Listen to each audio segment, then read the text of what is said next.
The malice and unspeakable skills of hellish spirits. Anyone who thinks deeply and knows anything about the workings of the human mind can see and understand how significantly superior spirits are to other people. In a minute, we can consider and turn over and decide in our minds more than we can express in speech or writing in half an hour.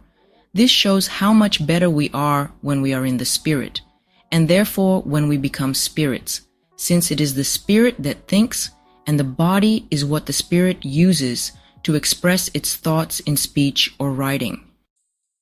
This is why people who become angels after death have access to indescribable intelligence and wisdom relative to the intelligence and wisdom they had while they were living in the world. While they were living in the world, their spirits were confined in a body, and by that means were in the natural world. So when the spirit did think spiritually, the thoughts flowed into natural concepts that are relatively general, crude, and hazy. This means they are not open to the countless elements characteristic of spiritual thought. They also immerse them in the thickets of the cares of the world. It is different once the spirit has been freed from the body and has arrived at its own spiritual state, which happens when it crosses from the natural world to the spiritual world that is appropriate to it. We can see from what has already been said that its state in regard to thoughts and affections is far better than its former state. This is why angels think thoughts that are unutterable and indescribable things that cannot come through to our natural thoughts. Yet in fact, every angel was born a person on earth and lived as such, and then seemed to herself or himself to be no wiser than anyone else.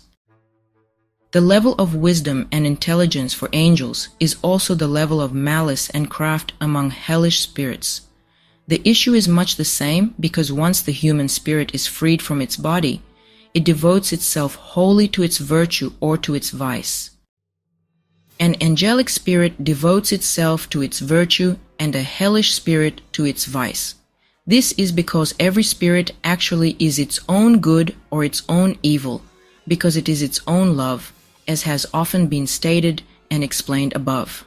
This means that just as angelic spirits think and intend and speak and act from their good, so hellish spirits do the same from their evil. Thinking and intending and speaking and acting from evil itself is doing so on the basis of everything implicit in evil. It was different while they were living in the flesh, because then the evil of their spirits was under the restraints that apply to all because of the law or because of money, position, reputation, and their fears of losing these things. So the evil of their spirits could not break out and show itself in its true colors. Further, the evil of their spirit then lurked hidden by veils of outward integrity, honesty, fairness, and affection for what is true and good, qualities that such people presented and simulated in their speech for worldly reasons. All the while, the evil remained so hidden and veiled that they themselves scarcely knew that there was so much malice and craft in their spirits, that they were therefore intrinsically the very devils they would become after death, when their spirits would come into their own and display their own nature. The kind of malice that surfaces then defies all belief. There are thousands of things that burst forth from the evil itself then, including some that are beyond the words of any language to describe. I have been allowed to learn and even to observe what they are like by many experiences, because the Lord has granted me to be in the spiritual world as to my spirit, while I was in the natural world as to my body. This I can testify. Their malice is so great that scarcely 1,000th part of it can be described. Further, if the Lord did not protect us, we would never be able to escape from hell, for with each of us there are both spirits from hell and angels from heaven.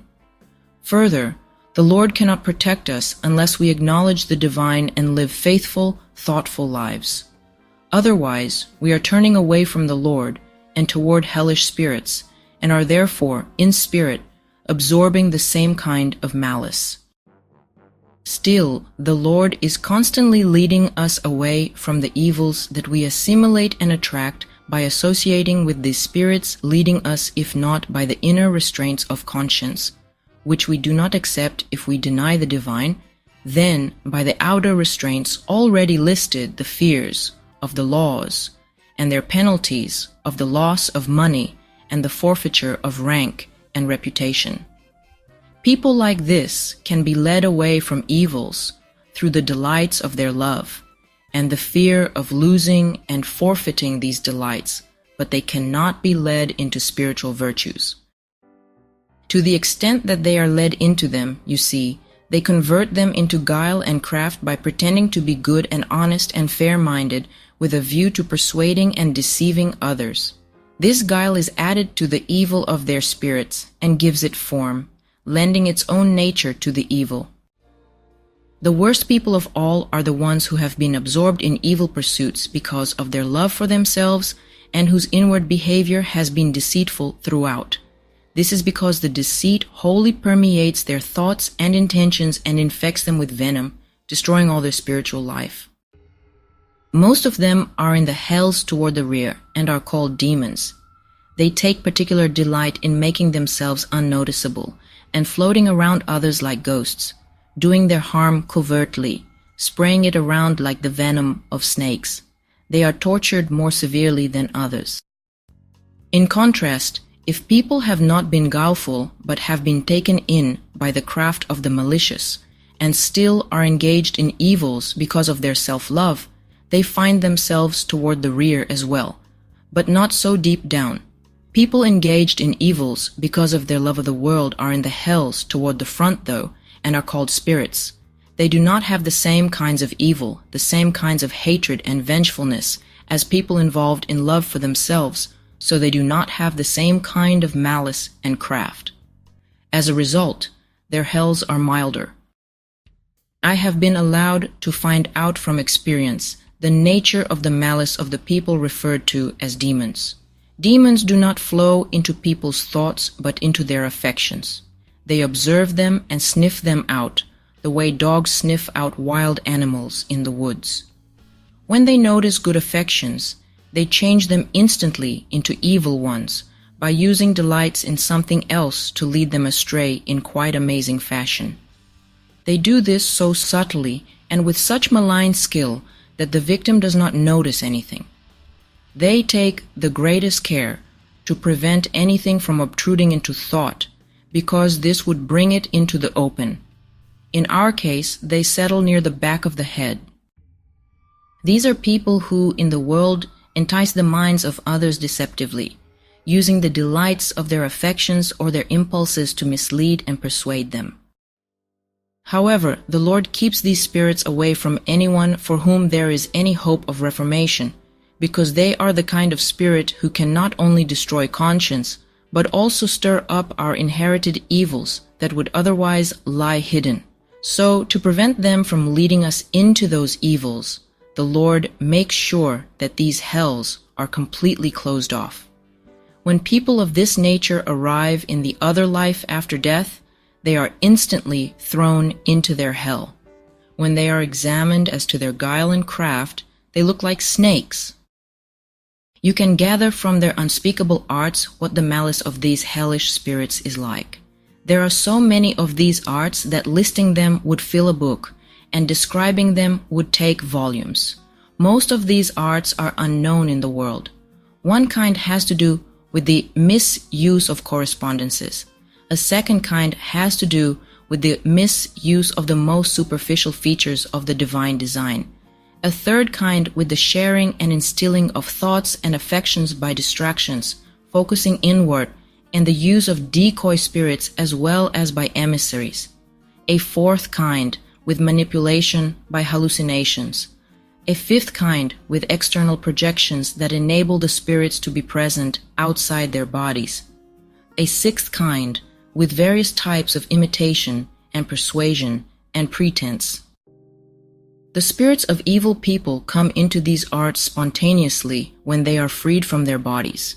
These arts are inherent in the evil they are then absorbed in. They use these arts to torture each other in the hells.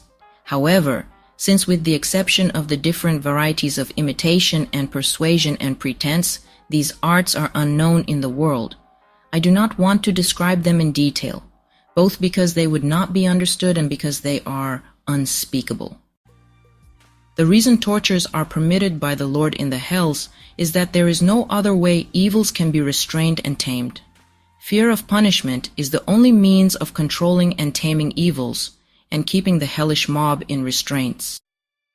There is no other way, for if it were not for the fear of punishment and torture, evil would plunge into rage and destroy everything, as would happen in a kingdom on earth where there was neither law nor punishment.